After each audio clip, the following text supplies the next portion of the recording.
Genre and tropes, two of my favorite things to talk about. Let's jump right in. What is genre? One of my favorite ways to think about genre is it's like color. So primary genres are like primary colors. When you look at red, if you're not red colorblind, then you understand that this color is red. And if you see a shade of red, you can identify it as a shade of red because you know this color is red and this color is a lot like this color and clearly has the same undertone, the same base.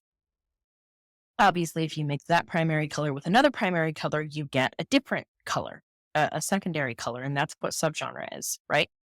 So, one of my favorite ways to think about genre is color. And why does it matter? Because if a reader wants a certain kind of story and they go into a bookstore, how are they going to know where to start looking for that story? If they want to read a story that takes place in the future and features aliens, how are they going to know what to ask for? Sure, they can go up to the counter and they can say, I want an alien story. And that would definitely get them some recommendations. But if they want to just browse a section on their own, where are they going to start? They're going to start with the genre that tends to feature aliens, which is science fiction. One of my other favorite ways to think about it is that it's like a language that the author and the reader can both speak. The reader knows that they want this kind of a story. So the author's going to give them that kind of a story.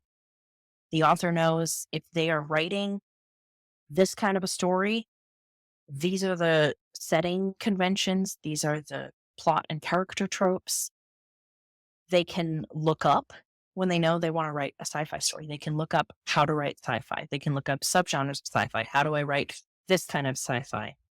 Essentially, it's a guide that helps authors know how to tell the story that they want to tell. And it helps readers find the story that they want to read. So it's a little bit of a contract between an author and a reader, but each main genre has certain conventions that define it as its own thing, as its own color, basically. But we're going to dive into 6 main genres here in this course. Romance always focuses on a love story and includes a happily ever after or happily for now. No matter how many main characters you have involved in the romance, if you're writing Why Choose, or just 2 characters if that's what you're writing, it's always about the love story. And it always includes a happily ever after or a happily for now.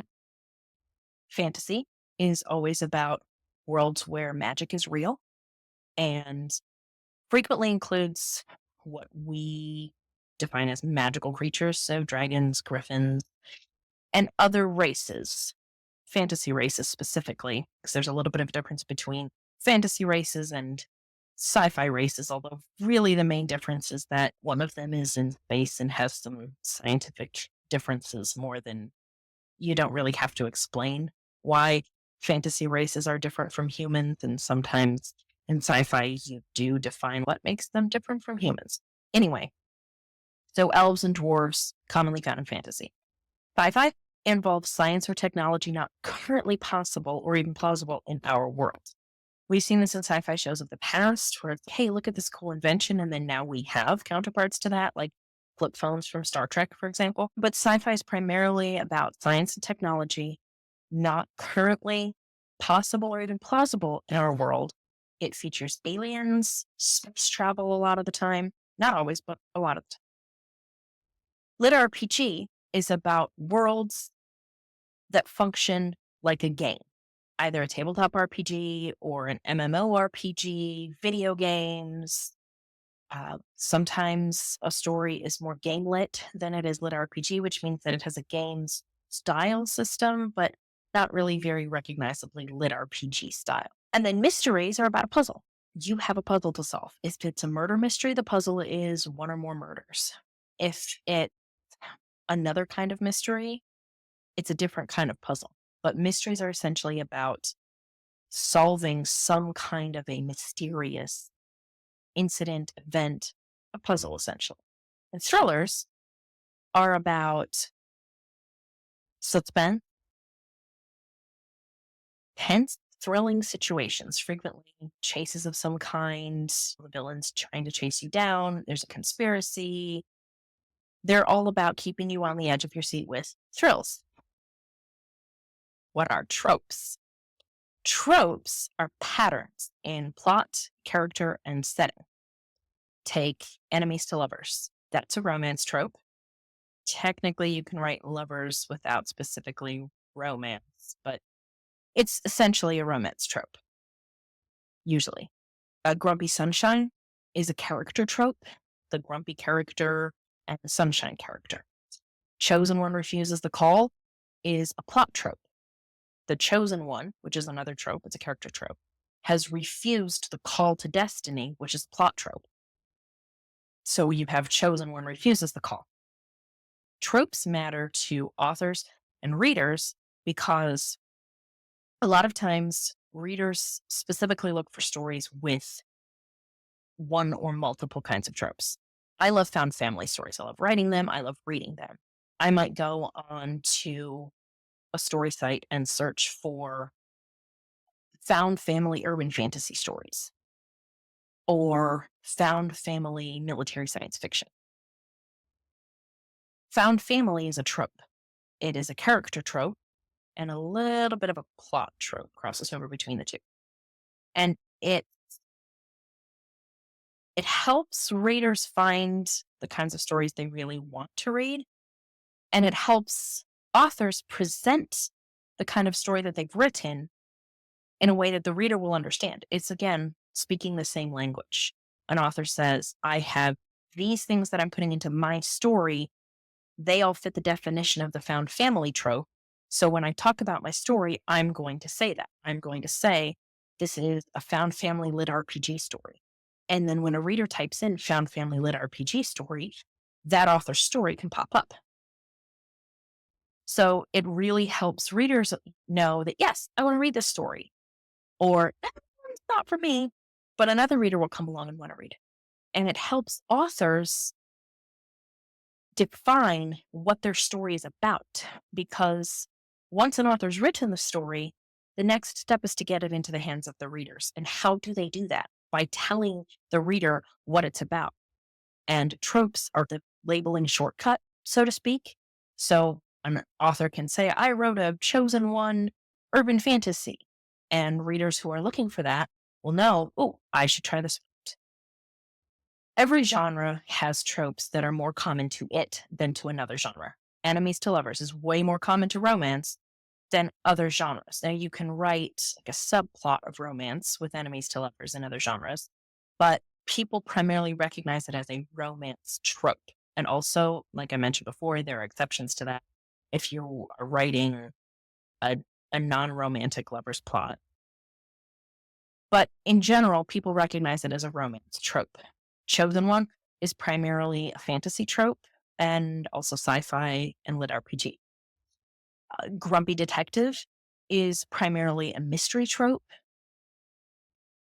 Ex-military person who stumbled on secrets and is on the run is largely a thriller trope. So every genre has different tropes that are common to it. And this helps authors when they go to write a story because maybe they have their idea all ready to go, but they don't know what the names of the patterns that they are using. They don't know what to call them. They don't know what they're named. So they can go look at tropes in science fiction and see, oh, I'm writing the lonely hero finds love with someone from another world trope, essentially. Romance tropes are largely based on relationship dynamics. Enemies to lovers, best friends to lovers, brother's best friend's brother, secret baby. Fantasy, lit RPG, and sci-fi share a lot of tropes. They kind of trade between the three because largely those three genres are based on main character journeys that include elements of heroic journeys or often straight up are heroic journeys. Mystery and thriller tropes are usually about characters and specific kinds of puzzles or conspiracies. And understanding the common tropes in your genre helps you not just create compelling stories, but also understand when to mix and match tropes, which you can totally do, or when you've started with one trope and then it's shifted to another, or you've actually written a chain of tropes. So you started with this one and then you moved on to this one and then this one and then this one. It not only helps you understand more about your story as an author, but it then helps you, again, present that story to the readers who might want to read specifically that. A few more ways that genre conventions and tropes can help you. They're a promise between you and your readers, especially if you are writing a story that your readers are reading as you write it, essentially. So you finish a chapter or an episode and you upload it, and then readers read that. You are promising to a reader that you're going to find this in this story. So readers who are looking for a found family romance with enemies to lovers are going to know when they hear those words, this is what they'll be expecting you to deliver. They can make plotting easier, tropes can. Say you want to write a sci-fi story, a military sci-fi story, and you have part of the plot in your head, but you don't really know what kind of characters you're going to have, or maybe you have a couple of characters and you're not really sure who else. Look up sci-fi character tropes. Look up sci-fi tropes in general. Do some research, and that frequently sparks ideas and inspires you for other characters that you can populate this world with.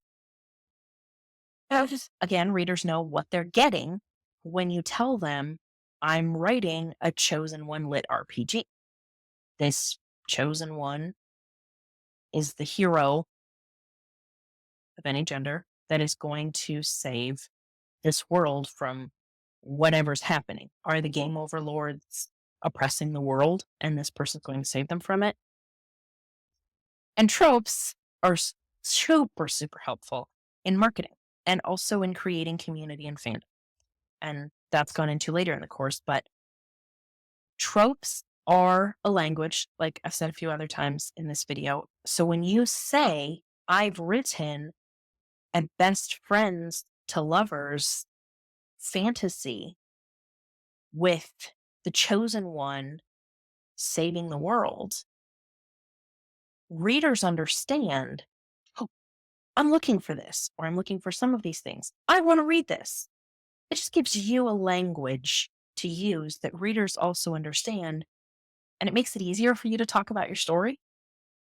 But just remember, tropes are a guide. They're not a cage. They're not a prison. If you start writing a character and you think it's going to be one archetype, you think it's going to have these tropes, and then it turns out it doesn't, don't force yourself to stick to it, because you can really mess up yourself and your story in doing so, where you just get super bogged down and you don't really want to keep going, right? If you have readers already reading the story, just be honest with them. Hey, looks like I was starting out this way and the character shifted and it's going in this direction. Have fun with tropes. Just remember that